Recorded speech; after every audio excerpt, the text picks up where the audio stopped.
actually filming this at the very end, because there was something that I forgot. This is definitely going to be the worst video I've ever made. I planned a really good video today. I even made the music for it, but something happened, you know. The town is suspiciously filled with yellow jackets, literally everywhere you go. And by God, I have heard enough helicopters to last me a lifetime over the last few days. London has just been very strange, very normal in a lot of ways as well, just very, very normal, but also very, very strange. Sometimes when you go in the London Underground, they put little thoughts of the day. I can't remember exactly what it said, but it's something like, to all terrorists, this is London, we'll just drink tea and carry on. And maybe people who look at that don't realise that whole keep calm and carry on was of course a piece of scientific military propaganda used at a time when they were trying to weaponise society to make it efficient for wartime.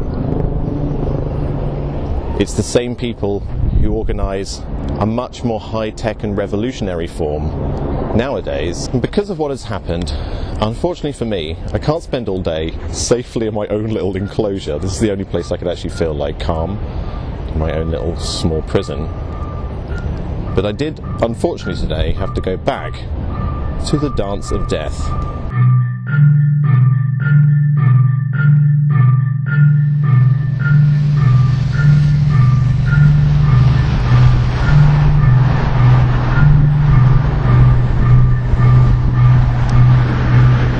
I'm not supposed to be here today. I'm supposed to be doing another film. I'm just sort of hanging out, having a good time. I didn't really want to come back to this statue, but oh my God. Well, just to start from the beginning, when the thing happened the other day on Westminster Bridge, I was at work, literally, I think it happened at 2:40 or something. I was literally on Westminster Bridge at like 2:30, and when it happened I was like behind the London Eye-ish, and I didn't hear a single thing, didn't see a single thing, other than the massive police cordon pushing everybody out of the entire area. I saw that, and what I have seen, of course, is just lots of people who are affected because they have witnessed just murder in the street. And it was really horrible actually, and it's kind of affected me in a way, in that I walked down Westminster Bridge on that very bit looking for marks and stuff on the bridge yesterday, and it did actually freak me out a little bit. But what I was thinking was, why isn't there a metal barrier? We don't need a policeman on every corner. What you need is a metal barrier along the edge of the road, like they have in all the places that are actually owned by them, and therefore you can't actually crash into them. The death statue, that plagued on my mind. It's complete coincidence. But I didn't mention in the last video that statue, French medieval dancing from Brittany, and actually it was a large French school group from Brittany who, thankfully none of them died, but they got like rammed into with a car, and they were on the bridge, children on the bridge. French nursery rhyme: Sur les ponts d'Avignon, on est dansé tous en rond, which means on the bridge of Davignon we dance in a circle. It's a French children's nursery rhyme. I didn't really want to come back here, but I'm here now, and what's actually going on here is that they are sort of celebrating death today. What they're celebrating, and there should be 20,000 people. It's going to be a lot of chaos. What they're going to be celebrating today is the death of a concept.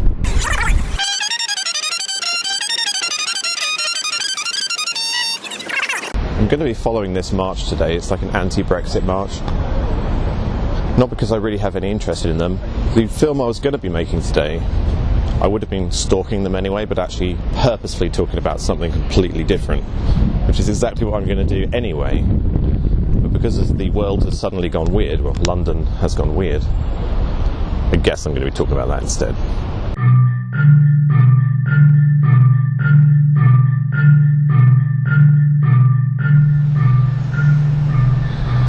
Here fell WPC Yvonne Fletcher, 17th of April, 1984.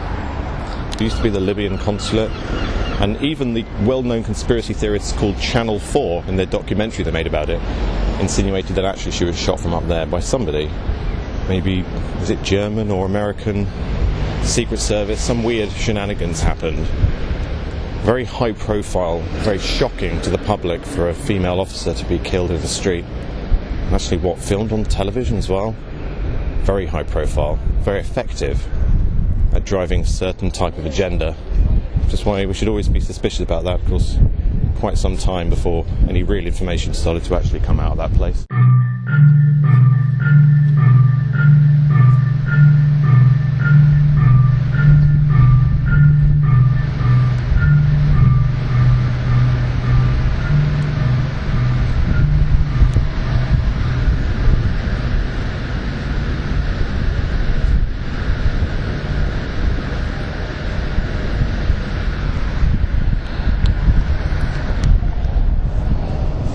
That's the special book at the police memorial.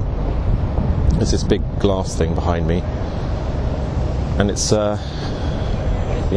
quite shocking, really. I mean, I was quite close to where it happened, really, and you could sense the thing about it, just the thing, very, very random, very, very shocking.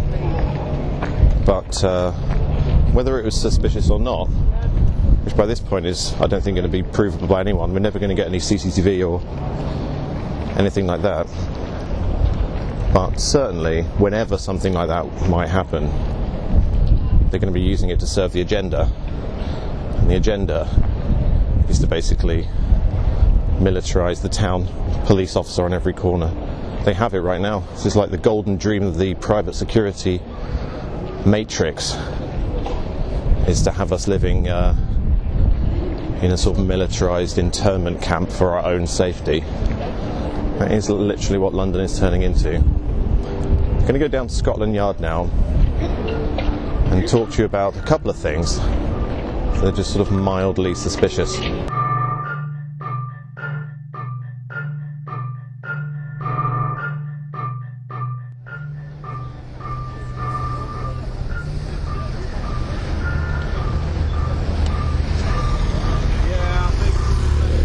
The gate is shut, by the way, where the guy went in.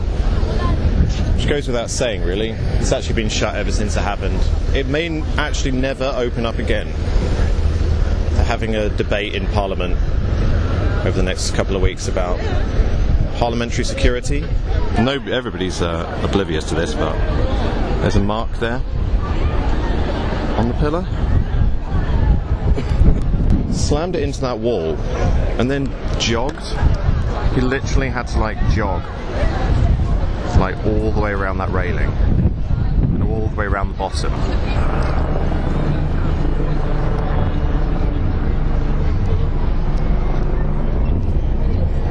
Quite obviously, really, the flag on the police station is at half-mast. That's a pretty obvious one. They of course have a memorial, the Eternal Flame, at Scotland Yard. They had a special service for the police officer who died. And it's a bit weird because on the Wednesday when it happened, on 3/22, when that happened, the Queen was supposed to be down here opening up the new police station, literally cutting the ribbon and all of that. They had to cancel it, obviously, because something else happened in its place. Instead of the Queen coming and opening it up with a pair of scissors or whatever, there was some kind of ritual sacrifice of an actual police officer instead. The Eternal Flame. So much more significant now than when I last filmed it. Very odd. What a strange world. Taken from the Pelian Principles, the police are the public, and the public are the police. Where have you heard that before? Oh, it's the t-shirt I had made up 3-4 years ago or something. Really quite weird. You've always got to look at what stories were being buried the day before.